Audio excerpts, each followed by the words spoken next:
the Lord. प्रियो, हमारे महान परमेश्वर का जीवित वचन जो हमें हर दिन नया जीवन देता है, और उसके वचन से हम देखेंगे पहला शमूएल 16 अध्याय उसके 9 पद से लेके 13 पद तक।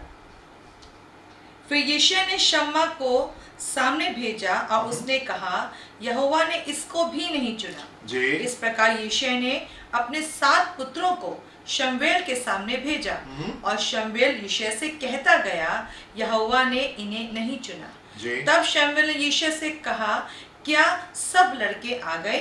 वो बोला, नहीं, छोटा तो रह गया और वो भेड़ बकरियों को चरा रहा है। शमूएल ने यिशै से कहा, उसे बुलवा भेज, क्योंकि जब तक वो यहाँ ना आए तब तक हम खाने को ना बैठेंगे। तब वो उसे बुलाकर भीतर ले आया। उसके तो लाली झलकती थी और उसकी आंखें सुंदर और उसका रूप सुडौल था। तब यहोवा ने कहा, उठकर इसका अभिषेक कर, यही है। तब शमूएल ने अपना तेल का सींग लेकर उसके भाइयों के मध्य में उसका अभिषेक किया, और उस दिन से लेकर भविष्य को यहोवा का आत्मा दाऊद पर बल से उतरता रहा। तब शमूएल उठकर रामा को चला गया। जी मेरे प्रिय, हम देखते हैं कि जो दाऊद है ये परमेश्वर के वचन का एक बहुत ही विशेष, बहुत ही स्पेशल जन है। एक ऐसा जन है मेरे प्रिय जिसके जीवन के द्वारा हम बड़ी प्रेरणा पाते हैं, हम इंस्पायर होते हैं दाऊद के जीवन से। वी एडमायर हिज लाइफ, हम उसके जीवन से प्रेरणा पाते हैं, उसके जीवन को देखते हैं और हमको बड़ा अच्छा लगता है। ढेर सारी खूबसूरत बातें हैं दाऊद के जीवन में, हमको सीखने के लिए, शिक्षा प्राप्त करने के लिए खूबसूरत बातें इसके जीवन में होने पाती है। मेरे प्रिय, इसके विश्वास को देखते हैं, इसकी निडरता को देखते हैं, इसके परमेश्वर के ऊपर भरोसे को हम देखते हैं, हम इसके चरित्र को देखते हैं, और ढेर सारी बातें इसके जीवन की हमको उत्साहित करती हैं और हमको शिक्षा देती हैं और हमको प्रेरणा देती हैं और हमको परमेश्वर में वो एक अगले स्तर के ऊपर लेकर के जाती। मेरे प्रिय, हम देखते हैं कि कैसे निडरता के साथ में ये शेर और भालू का सामना करता है। जो शब्द इसके मुंह से निकलते हैं जब वो गोलियत को देखता है और जब वो गोलियत से लड़ने को जाता है, हैरान करने वाले शब्द है कि कैसे इन भावना के साथ में, इन शब्दों के साथ में वो आगे जाता है। जब शाऊल, उसके तमाम लोग दाऊद से कहने लगे, दाऊद तुम आगे नहीं जा पाओगे, तुम तो इन कपड़ों को पहन के चल भी नहीं पा रहे हो, युद्ध के वस्त्रों को पहन के तो तुम चल भी नहीं पा रहे हो। आप दाऊद के शब्दों को सुने, कितने खूबसूरत, कितने सामर्थी और कितने परमेश्वर के ऊपर भरोसा करने वाले वो शब्द है। दाऊद कहने लगा, जिस परमेश्वर ने मेरी सहायता की जब मैंने शेर से युद्ध को लड़ा, जब मैं भालू से लड़ा, वो वही परमेश्वर मेरी सहायता करेगा, और इस गोलियत का भी वही हश्र होगा जो शेर का होने पाया और भालू का होने पाया। क्या जीवन है, कितनी खूबसूरत बातें इसके जीवन से निकलती। हम इसके चरित्र को देखते हैं कि इसने शाऊल के ऊपर हाथ को नहीं उठाया, इसने शाऊल को नहीं मारा। कितना खूबसूरत चरित्र हम इसका देखते हैं। ढेर सारी खूबसूरत बातें इसके जीवन से शिक्षा प्राप्त करने के लिए, और मेरे पे जो भजन उसने लिखे हैं, जो साफ्स उसने लिखे, वो तो बहुत ही ज्यादा खूबसूरत है। ढेर सारे लोगों को वो तसल्ली देते, ढेर सारे लोगों को वो हिम्मत देते, ढेर सारे लोगों को वो उनके विश्वास को एक अगले स्तर के ऊपर लेके जाते। मेरे प्रिय, जमानों से ये भजन जो है ये लोगों को उत्साहित करते आए हैं, वह परमेश्वर की नजदीकी में लेकर के आते हैं। मेरे प्रिय, खूबसूरत जीवन है। हम दाऊद को देखते हैं, हम इंस्पायर होते हैं उससे, हम एडमायर करते हैं उसके जीवन को। कितना खूबसूरत, कितना अच्छा, कितना पावरफुल और कितना आशीष में ये जीवन होने पाया। पर मेरे प्रियो, अगर आप दाऊद की कहानी को देखेंगे, उसकी बैकग्राउंड को देखेंगे, उसके बचपने को देखेंगे, उसके जवानी के दिनों को देखेंगे, आप पाएंगे कि एक बड़ा संघर्ष दाऊद के जीवन में रहने पाया। दाऊद जब 17 साल का था, उसका अभिषेक होने पाया, और 13 साल तक, अगले 13 साल तक के शाऊल उसके जान का प्यासा रहा। अपनी पूरी ताकत से शाऊल उसके पीछे पड़ा रहा कि कैसे दाऊद को मार के खत्म कर दे। उन कहानियों को जानते हैं कि कितना कठिन वो दौर था दाऊद के लिए। पर मेरे प्रियो, उससे पहले का जीवन, उसके बचपन से लेकर के और राजा के अभिषेक होने तक का भी जीवन अगर आप देखें तो आप पाएंगे कि वो भी एक बड़ा संघर्ष से बड़ा जीवन। तो बहुत खूबसूरत बातें हम वहां पे नहीं पाते। इनफैक्ट हम कुछ ऐसी बातों को पाते हैं जो कि बड़ा दुख देती हैं कि कैसे घर का जो सबसे छोटा बच्चा है उसके साथ में ये कैसे चीजें हो रही हैं। आप देखें पहला शमूएल उसका 16वां अध्याय उसके 5वें पद को देखेंगे और हम उसके 10वें उसके 11वें 12वें पद को भी देखेंगे। 5वें पद को देखेंगे जी। उसने कहा जी हाँ मित्र भाव से आया हूँ। जब शमूएल जो है जब वो यहाँ पे जैसे के शहर में आते हैं तो वो कहता है, वो लोगों से कहता नहीं हम मित्र भाव से आए हैं। लोग घबरा गए, अरे शमूएल यहाँ पे आया। तो शमूएल कहता नहीं घबराओ नहीं, मैं एक अच्छे मन से आया हूँ, अच्छी बातों से यहाँ पे आया हूँ। जी उसने कहा हाँ मित्र भाव से आया हूँ, जी मैं यहोवा के लिए यज्ञ करने को आया हूँ। जी तुम अपने अपने को पवित्र करके मेरे साथ यज्ञ में आओ। जी शमूएल जो है वो शहर के मुख्य लोगों से एल्डर से कह रहे हैं कि अपने आप को पवित्र करके आओ और हम लोग यज्ञ करेंगे परमेश्वर के सामने, परमेश्वर के लिए बलि को चढ़ाएंगे हम लोग। जी तब उसने यिशै जी और उसके पुत्रों को पवित्र करके तब उसने यिशै और उसके पुत्रों को और उसके पुत्रों को माइनस डेविड, दाऊदिया नहीं है, राइट। शमूएल जो है वो यहाँ पे यिशै को और उसके पुत्रों को पवित्र करके यज्ञ में आने का जी न्योता दिया। जी नाउ यिशै वहां मौजूद है और उसके 7 पुत्र वहां पे मौजूद है, but David is not there. Dawood वहां पे नहीं है। और उसके बाद में हम देखते हैं 10वें पद से क्या लिखा हुआ है। इस प्रकार यिशै ने जी अपने 7 पुत्रों को जी शमूएल के सामने भेजा और शमूएल यिशै से कहता गया जी यहोवा ने इन्हें नहीं चुना है। तब शमूएल ने यिशै से कहा जी क्या सब लड़के आ गए। नाउ शमूएल ने तो यिशै से कहा अपने सारे पुत्रों को मेरे सामने लेकर के आओ, और यिशै अपने 7 पुत्रों को माइनस डेविड को लेकर के दाऊद को नहीं बुलाया, और बाकी 7 पुत्र जो हैं उसके वहां पे आ जाते हैं। और शमूएल एक एक करके देखता है और कहता है नहीं, इनमें से किसी को प्रभु ने नहीं चुना है। एंड देन शमूएल इज सरप्राइज कि प्रभु आपने तो मुझे भेजा था यिशै के घर में कि उसके बेटे में से किसी एक को तुमको राजा होने के लिए अभिषेक करना है। यहाँ तो उसके 7 बेटे निकल गए और प्रभु इसमें से तो कोई नहीं है। एंड देन शमूएल जो है वो यिशै से पूछता है क्या तुम्हारा एक और पुत्र है, क्या कोई और पुत्र है। क्या लिखा हुआ है। वो शमूएल ने यिशै से कहा उसे बुलवा भेज, क्योंकि जब तक इससे पहले से पढ़ेंगे क्या तुम्हारा। तब शमूएल ने यिशै से कहा क्या सब लड़के आ गए। सब लड़के आ गए। वो बोला नहीं छोटा तो रह गया। अभी छोटा तो रह गया है, सब तो आ गए हैं पर एक अभी बाकी, उसको नहीं बुलवाया गया। शमूएल घर के ऊपर आया है।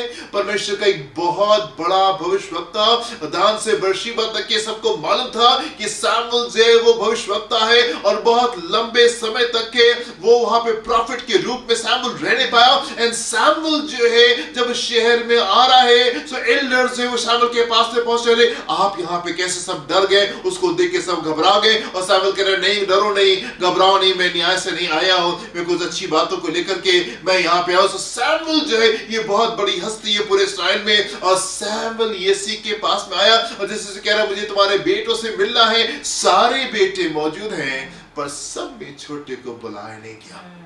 सब में छोटे को बुलाया नहीं गया। जिस समय पवित्र कर रहे हैं शमूएल 5वें पद में हम देखते हैं वहां पे 7 पुत्र हैं, दाऊद वहां पे नहीं। सबसे छोटे बच्चे जो होते हैं वह आमतौर से बड़े खास होते हैं, बड़े विशेष होते हैं। हम देखते हैं दाऊद का बचपना जो था वो बड़ा खूबसूरत नहीं था। दाऊद का बचपना जो था वो बहुत खूबसूरत नहीं था। उसके बाद में हम देखते हैं पहला शमूएल उसके 17वें अध्याय में हम आएंगे और उसके 28वें और 29वें पद को देखेंगे। फर्स्ट शमूएल चैप्टर 17 वर्स 28 and 29।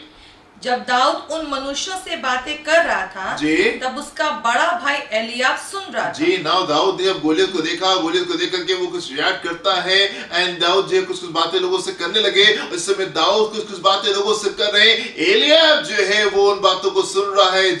और एलियाब दाऊद से बहुत क्रोधित हो गया। एलियाब जो है वो दाऊद का सबसे बड़ा भाई है और वो दाऊद को देख के बहुत क्रोधित हुआ। कहने लगा, क्या लिखा हुआ है यहाँ पे, बहुत क्रोधित हुआ। बहुत क्रोधित होकर कहने लगा। घर के छोटे बच्चे से कभी हम बहुत क्रोधित नहीं होते, राइट। अपने छोटे भाई बहनों से हम कभी बहुत ज्यादा क्रोधित नहीं होते। हम डांट देते हैं अपने छोटे भाई बहनों को पर प्यार से भरे होते हैं। जो बड़े भाई बड़े बहनें होती हैं वो अपने छोटे भाई बहनों के प्रति बहुत प्यार से भरे होते हैं और हम कुछ बातों में डांट देते हैं लेकिन उसमें भी मोहब्बत होती है। और हम यहाँ देख रहे हैं ऐसे लिखा हुआ है बहुत क्रोधित हुआ। Why this anger? कहां से ये गुस्सा आ रहा है। और सिर्फ ये एक ही ऐसा इत्तेफाक नहीं है, कोई एक ही ऐसी बात नहीं है जिसको लेकर के एलियाब जो बहुत गुस्से में। हम देखते हैं इस प्रकार की बातें यहाँ पे रहा करती थी। जी आगे क्या लिखा हुआ है? कहने लगा, तू यहाँ क्यों आया है? जी और जंगल में उन थोड़ी सी भेड़ बकरियों को तू किसके पास छोड़ आया है? जी तेरा अभिमान और तेरे मन की बुराई मुझे मालूम है। मुझे मालूम ना। परमेश्वर तो दाऊद के बारे में कुछ और गवाही देते हैं। परमेश्वर तो दाऊद के बारे में कुछ और गवाही देते हैं और वो कहते हैं मुझे मेरे मन के मुताबिक एक जन मिल गया। He is so sweet, he is so kind, he is so good। ये कितना अच्छा जन है। आराधना करने वाले लोग बहुत अच्छे लोग होते हैं, उछलते कूदते आराधना करते हैं, प्रभु मगन रहते हैं, उनका हृदय बड़ा पवित्र बड़ा साफ रहता है। और दाऊद का जीवन तो बड़ा खूबसूरत है, बड़ा पवित्र, बड़ा अच्छा है। और दाऊद के जीवन को परमेश्वर जो है वो पसंद कर रहे हैं और परमेश्वर उसके जीवन को पास कर रहे हैं। एंड यहाँ पे बड़ा भाई क्या कह रहा है? मैं तेरे अभिमान को और तेरे मन की बुराई को मुझे मालूम है। जबरदस्ती ब्लेम लगा रहे, जबरदस्ती दोष लगा रहे। वो बातें जो दाऊद के जीवन में है ही नहीं, वो बातें जो दाऊद के जीवन में है ही नहीं, उन बातों का दोष दाऊद के ऊपर लगाया जा रहा है। एंड आगे, तू तो लड़ाई देखने के लिए यहाँ आया है। जी दाऊद ने कहा अब मैंने क्या किया है? मैंने क्या किया मतलब अक्सर करके एलियाब डांटा हड़काता रहता है। अब दाऊद कह रहे भाई अब मैंने ऐसा क्या कर दिया? एवरी टाइम यू स्कोल्डिंग मी, हर बात में तो मुझे डांटते रहते हो, हड़काते रहते हो। मैंने ऐसा क्या कर दिया? अब मैंने ऐसा क्या कर दिया जो तुम मुझे डांट रहे हो? मैंने तो ऐसा कुछ नहीं किया। सो ये एक रेगुलर हैबिट थी, ये आमतौर से ऐसा होता रहता था कि दाऊद को डांटा जाता था, दाऊद को हड़काया जाता था। उसके भाई जो थे वो उसके साथ में अच्छे सलूक में नहीं थे। उसके पिता को हम देखते हैं कि उसके पिता ने एक बड़ा गंभीर काम किया कि जब सैमुएल घर के ऊपर आया, उसके पिता ने अपने सारे बेटों को तो प्रेजेंट किया सैमुएल के सामने, पर दाऊद को नहीं बुलाया। और हम देखते भाई भी इसके साथ में दुर्व्यवहार कर रहे हैं। और दाऊद कहता भजन संहिता 69 वर्स 8 में 69 और 8वें पद में दाऊद कुछ यूं कहते हैं, मैं अपने भाइयों के सामने अजनबी हुआ। मैं अपने भाइयों के सामने अजनबी हुआ और अपने सगे भाइयों की दृष्टि में परदेशी ठहरा। परदेशी ना, ये दाऊद का अनुभव जो उसके परिवार में, उसके बचपन में उसको हुआ, उसके भाइयों से जो उसको सलूक मिला, वो यहाँ पे लिखा हुआ है। फिर से पढ़े, क्या लिखा हुआ है? मैं अपने भाइयों के सामने अजनबी हुआ, अजनबी था और अपने सगे भाइयों की दृष्टि में परदेशी ठहरा। परदेशी था ना। ये वो तरीका था कि उसके भाई उसके साथ में ऐसे डील करते। मेरे पे जो सब कुछ हमको चमकता हुआ अच्छा सा खूबसूरत सा दिखाई दे रहा है, उसके पीछे एक संघर्ष का जीवन था, उसके पीछे एक दुख का जीवन था। पिता वो प्यार नहीं दे रहा है, भाई वो प्यार नहीं दे रहे, कोई इज्जत नहीं दे रहा है, कोई उसको पसंद नहीं कर रहा, उसको हकीर समझा जा रहा है, उसको छोटा समझा जा रहा है। घर में बहुत इंपॉर्टेंट मेहमान आया है और उसको बुलाया भी नहीं जाता है, और हम एक और बात देखते हैं, और वो ये कि दाऊद जो था वो एक बार क्या होता है कि शेर आता है और भालू आता है, उसकी भेड़ को चुरा के लेके जाता है। दाऊद अपनी भेड़ को उसके पास से ले आते हैं, शेर को मार देता है, भालू को मार देता है। इसका मतलब वो खतरों के बीच में था, इसका मतलब वो खतरों के बीच में था। बाकी के भाई तो सब आराम से घर में आराम कर रहे हैं, पर उसको जंगल के खतरों में उसको बाहर भेज दिया गया कि शेर आकर के उसको खा जाए, भालू आकर के उसको फाड़ दे। पर ये जिसको छोड़ दिया गया था कि शेर इसको खा जाए, ये तो शेरों को वध करने वाला जन निकला, ये तो भालू को मार देने वाला जन निकला। इसको छोड़ दिया गया था, उसको बाहर छोड़ दिया गया था। जो बड़े जोरावर भाई थे, जो बड़े हट्टे कट्टे थे, वो घर के अंदर थे। एंड दाऊद जो है वो शेरों के लिए और भालुओं के लिए बाहर छोड़ दिया गया कि जा करके तुम रखवाली को करो। मेरे प्रिय गंभीर समय दाऊद ने बिताया, उसका बचपन, उसकी जवानी जो था वो बहुत दुख में बीतने पाए। मेरे प्रिय कई बार हमको वो इज्जत नहीं मिलती जो हम चाह रहे होते, कई बार हमको अपनों से वो मोहब्बत नहीं मिलती, वो प्यार नहीं मिलता जो कि हमारे लिए बहुत जरूरी होता है। कई बार हमारे अपने हमको पसंद नहीं कर रहे होते, वो किसी भी कारण के लिए वो हमसे घृणा कर रहे होते, वो हमको तुच्छ जान रहे होते, वो हमको बाहर निकाल रहे होते। सबको सब चीजें मिल रही है और हमको नहीं दी जा रही है, सबको तो मिठाई बांटी जा रही है, सबको तो अच्छे अच्छे तोहफे दिए जा रहे हैं, पर हमको नहीं दिया जा रहा है, हमको अलग समझा जा रहा है और हमको बाहर निकाल देंगे। कई बार रिजेक्शन को अपने जीवन में हम फेस करते हैं, कई बार तिरस्कार को अपने जीवन में हम फेस करते हैं और लोग हमको पसंद नहीं करते और कोने में निकाल करके अलग फेंक दिया जाता है। मेरे प्रिय, हम दाऊद के जीवन में एक बड़े अकाल को देखते हैं, प्यार के अकाल को देखते हैं, इज्जत के अकाल को देखते हैं। कोई इसको प्यार नहीं कर रहा है, कोई इसको इज्जत नहीं दे रहा है, कोई इसको समझ नहीं रहा है, इसको बाहर निकाल करके फेंक दिया गया है। ये परिवार से बाहर निकला वजन है, घर में बाकी सब भाई रहते हैं, ये भेड़ों की रखवाली करता है। घर में जब मेहमान आ रहे, बड़े बड़े लोग आ रहे हैं, ये भेड़ों की रखवाली कर रहा है, बाकी सबको प्रेजेंट किया जा रहा है, बाकी सबको वहां पे सामने लेके आया जा रहा है, पर दाऊद को बताया नहीं जा रहा है। कितने दुख की बात है, कितने दुख और कितने पेन में दाऊद ने अपने बचपन को बिताया और जवानी में शाऊल कैसे उसकी जान का प्यासा हो गया। और मेरे प्रियो, मैं आपसे कहना चाहता हूँ, परमेश्वर आपके अकाल में अपनी भरपूरी को उंडेल सकते हैं। परमेश्वर आपके जीवन के अकाल में जिस भी चीज का अकाल आप अपने जीवन में फेस कर रहे हो, जिस भी चीज का अकाल आप अपने जीवन में फेस करो, मेरे प्रियो, मैं आपसे कहना चाहता हूँ, परमेश्वर आपकी निराशा में अपनी खूबसूरती को उंडेल सकते हैं। परमेश्वर आपके दुखों में, परमेश्वर आपके आंसुओं में वो उत्साह को उंडेल सकते हैं, वो इज्जत को उंडेल सकते हैं। और परमेश्वर ने दाऊद के जीवन को लिया और उसको उठा करके बहुत ऊंचे पर उसको बैठा दिया। जिसको उसका परिवार इज्जत नहीं दे रहा था, उसको तब से लेकर के आज तक की इज्जत मिलती आई। जिसको इसके परिवार ने इज्जत नहीं दी, परिवार ने प्रेम नहीं किया, मेरे प्रियो, परमेश्वर ने उसके जीवन में ऐसे खूबसूरत काम को किया कि उसको तब से लेकर के आज तक की इज्जत मिलने पाए। परमेश्वर ने कुछ ऐसा किया कि दाऊद जाता है और गोलियत को मार देता है और पूरा इस्राएल जो है वो दाऊद के गुण गा रहा है और दाऊद की महिमा कर रहा है। और वो कह रहा है कि शाऊल ने तो 1000 को मारा, पर दाऊद ने 10,000 को मारा। पूरा इस्राएल जो है वो दाऊद की महिमा कर रहा है, दाऊद को ऊंचा उठा रहा है। आप एक और चीज को देखिए, इसके 11वें पद के बी सेक्शन को हम देखेंगे, यहाँ पे क्या लिखा हुआ, आप देखिए वो इज्जत जो कि दाऊद को यहाँ पे मिलने पाई। जी, शमूएल ने यिशै से कहा, उसे बुलवा भेज कि जब तक वो यहाँ न आए, तब तक वो यहाँ नहीं आए, तब तक हम खाने को नहीं बैठेंगे। जल्दी से उसको बुलवाओ, क्योंकि यही वो जन है जिसको मुझे राजा होने के लिए अभिषेक करना है। और जब तक के वो नहीं आ जाएगा, तब तक हम खाने को नहीं बैठेंगे। What an honor! What an honor! कितनी इज्जत की बात है। मेरे प्रियो, मैं आपसे कहना चाहता हूँ, अगर आप दुखी हैं, अगर आप निराश हैं, अगर आप उस तिरस्कार को फेस कर रहे हैं, अगर आप उस रिजेक्शन को अपने जीवन में फेस कर रहे हैं, अगर आपको आपके परिवार के लोग समझते नहीं, वो इज्जत नहीं देते, वो प्यार नहीं देते, वो जगह आपको नहीं मिल रही है जिसके आप योग्य हैं, मैं आपसे कहना चाहता हूँ, आप परमेश्वर के सम्मुख निकल करके आए, आप परमेश्वर के सम्मुख निकल करके आए और परमेश्वर आपके अकाल में अपनी भरपूरी को उंडेल सकता है। परमेश्वर आपके अकाल में अपनी भरपूरी को उंडेल सकता है। पर मेरे प्रिय, कार्य सिर्फ ऐसे नहीं हुआ कि दाऊद बस आशा में था कि प्रभु एक दिन आप ऐसा करेंगे, एक दिन आप ऐसा करेंगे।